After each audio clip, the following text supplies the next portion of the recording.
இயேசு கிறிஸ்துவின் இணையற்ற நாமத்தில் என் உள்ளங்கைகளில் உன்னை வரைந்திருக்கிறேன் என்கிற ஆண்டவர் கொடுத்த வாக்குத்தத்தத்தோடு கூட சேர்ந்து கிறிஸ்துவில் விசுவாச ஊழியங்களின் சார்பில் உங்கள் அனைவருக்கும் என்னுடைய அன்பான வாழ்த்துதல்களை தெரிவித்துக் கொள்கிறேன்.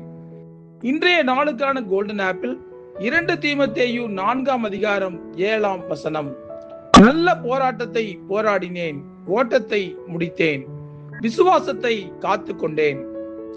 இன்றைய செய்தியின் தலைப்பு நல்ல போராட்டத்தை போராடுங்கள். இந்த உலகத்தில் பலவிதமான போராட்டங்கள் உள்ளன. சிலர் நல்ல வாழ்க்கைக்காக போராடுகிறார்கள், சிலர் தனி மனித சுதந்திரத்திற்காக போராடுகிறார்கள், சிலர் சொத்துக்காக போராடுகிறார்கள், சிலர் நிம்மதிக்காக போராடுகிறார்கள், சிலர் சுகத்துக்காக போராடுகிறார்கள், சிலர் வாழவே போராடி கொண்டிருக்கிறார்கள். அண்ணல் மகாத்மா காந்தி இந்திய தேசம் சுதந்திரம் அடைய வேண்டும் என்பதற்காக போராடினார், வெற்றியும் பெற்றார். அதனால்தான் சுதந்திர இந்தியாவில் இன்று நாம் வாழ்ந்து கொண்டிருக்கிறோம். ஆனால் நல்ல போராட்டங்களை 4 வகையாக பிரிக்கலாம். 1, பாவத்தோடு போராட்டம். 2வது, பரிசுத்தத்தை பாதுகாக்க போராட்டம். 3வது, உலகத்தோடு போராட்டம். 4வது, பிசாசோடு போராட்டம்.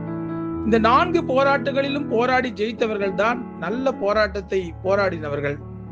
ஆனால் பாவத்தோடு போராடி ஜெயிக்க முடியாமல் உலகத்துக்காக வாழ்ந்து பிசாசு சொன்னபடி கேட்டு மரித்தவர்கள் கல்லறையிலும் உலகத்தில் இவர் நல்ல போராட்டத்தை போராடினார் என்றுதான் எழுதுகிறார்கள். உண்மையில் போராட வேண்டிய காரியங்களை வரிசைப்படுத்துகிறேன். 1, பாவத்தை எதிர்த்து போராட்டம். இது சாதாரணமானது அல்ல. போராட்டங்களில் மிகவும் கடினமான போராட்டம் இதுதான். ஏனென்றால் பாவத்திற்கே என்று ஒரு கவர்ச்சி இருக்கிறது. அது வயது வித்தியாசம் இல்லாமல் ஒருவரை படுகொலையில் தள்ளும் சக்தி படைத்தது. என்ன அர்த்தம்? நினைவு தெரிந்த நாள் முதல் இந்த உலகத்தில் நாம் வாழும் கடைசி மூச்சு வரை பாவத்தை எதிர்த்து நாம் போராடியே ஆக வேண்டும். தண்ணீரில் இருக்கும் அட்டை பூச்சி நம் காலில் ஏறிவிட்டால் நம் ரத்தத்தை உறிஞ்சும் வரை அது நம்மை விடாது. அது போலதான் பாவமும். நம்மை படுகொலையில் தள்ளும் வரை பாவத்தின் நோக்கம் எவ்வளவு ஆபத்தானது என்பது நமக்கு தெரியாது. இயேசு கிறிஸ்துவின் ரத்தம் மாத்திரமே நம்மை பாவத்திலிருந்து விடுதலையாக்கி காப்பாற்ற முடியும். 2வது, பரிசுத்தத்தை பாதுகாக்க போராட்டம். நம் சரீரம் முழுவதும் ஆசை இச்சைகளில் மூழ்கி கிடக்கிறது. அசுத்தமானதை கண்கள் பார்க்கின்றன, தேவையில்லாததை வாய் பேசுகின்றது, மோசமான காரியங்களை இருதயம் சிந்திக்கிறது, போகக்கூடாத இடங்களுக்கு நம் கால்கள் போகின்றன.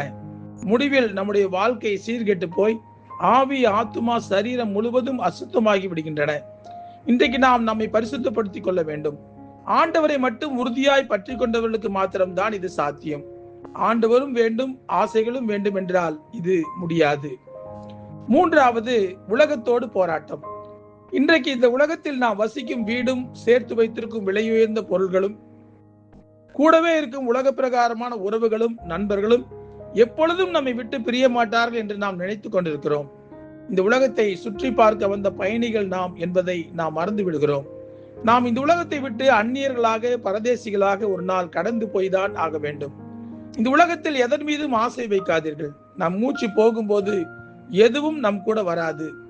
எது நம் கூட வருகிறது இல்லையா என்பது கூட நமக்கு தெரியாது. ஆகவே உயிர் மூச்சு உள்ளவரை கரைபடாத ஒரு வாழ்க்கை வாழ்வது நமக்கு முக்கியம். ஒரு மீன் உப்பு நிறைந்த கடலில் வாழ்ந்தாலும் உப்பு தன் சரீரத்துக்குள் புகுந்து விடாதபடி போராடி தன்னை பாதுகாத்துக் கொள்கிறது. அதுபோல கோடிக்கணக்கான மக்கள் வாழும் இந்த உலகத்தில் இந்த உலகம் நம்மை கரைப்படுத்தி விடாதபடி நம்மை நாமே பாதுகாத்துக் கொள்ள வேண்டும். 4வது காரியம், பிசாசோடு போராட்டம். பாவத்தோடும் அசுத்தத்தோடும் உலகத்தோடும் மற்றும் நமக்கு போராட்டம் இல்லை. பரிசுத்த வேதாகமம் சொல்லுகிறது, மாம்சத்தோடும் இரத்தத்தோடும் அல்ல, துரைத்தனங்களோடும் அதிகாரங்களோடும் இப்பிரபஞ்சத்தின் அந்தகார லோகாதிபதிகளோடும் வான மண்டலங்களில் உள்ள பொல்லாத ஆவிகளின் சேனைகளோடும் நமக்கு போராட்டம் உண்டு. இன்றைக்கு பொய்யின் ஆவிகள், வஞ்சகத்தின் ஆவிகள், பொறாமையின் ஆவிகள், வேசித்தன ஆவிகள் என்று பலவிதமான ஆவிகள் நமக்கு விரோதமாக இடைவிடாமல் போராட்டம் நடத்தி கொண்டிருக்கின்றன. ஆண்டவர் துணையோடு அவைகளை நாம் ஜெயிக்க வேண்டும். வெற்றியோடு ஓட்டத்தை முடிக்க வேண்டும். ஆண்டவர் மீது நாம் வைத்திருக்கிற விசுவாசத்தை காத்துக்கொள்ள வேண்டும். இவைகள் தான் நல்ல போராட்டங்கள். இந்த நல்ல போராட்டங்களை போராடி முடிக்க ஆண்டவர் நமக்கு உதவி செய்வாராக. ஜெபிப்போமா? அன்புள்ள ஆண்டவரே, இந்த உலகத்திலே நாங்கள் ஓடுகிற ஓட்டத்திலே பலவிதமான போராட்டங்களை நாங்கள் சந்திக்கிறோம் அப்பா. குறிப்பாக பிசாசோடு கூட நாங்கள் போராடுகிறோம். இந்த உலகத்தோடு கூட நாங்கள் போராடுகிறோம். பாவத்தோடு கூட நாங்கள் போராடுகிறோம். பரிசுத்தத்தை பாதுகாத்துக் கொள்வதற்கு நாங்கள் போராடுகிறோம். இந்த போராட்டங்களில் வெற்றி பெற்றால் தான் நாங்கள் பரலோக ராஜ்யத்துக்கு வர முடியும். ஆகவே இந்த போராட்டங்களில் வெற்றி பெறுவதற்குரிய விசுவாசத்தை எங்களுக்கு நீங்க கொடுங்க ஆண்டவரே. நல்ல போராட்டத்தை இந்த உலகத்தில் ஜீவனோடு கூட இருக்கும் வரை நாங்கள் போராடுவதற்கு எங்களுக்கு பலன் கொடுங்க ஆண்டவரே.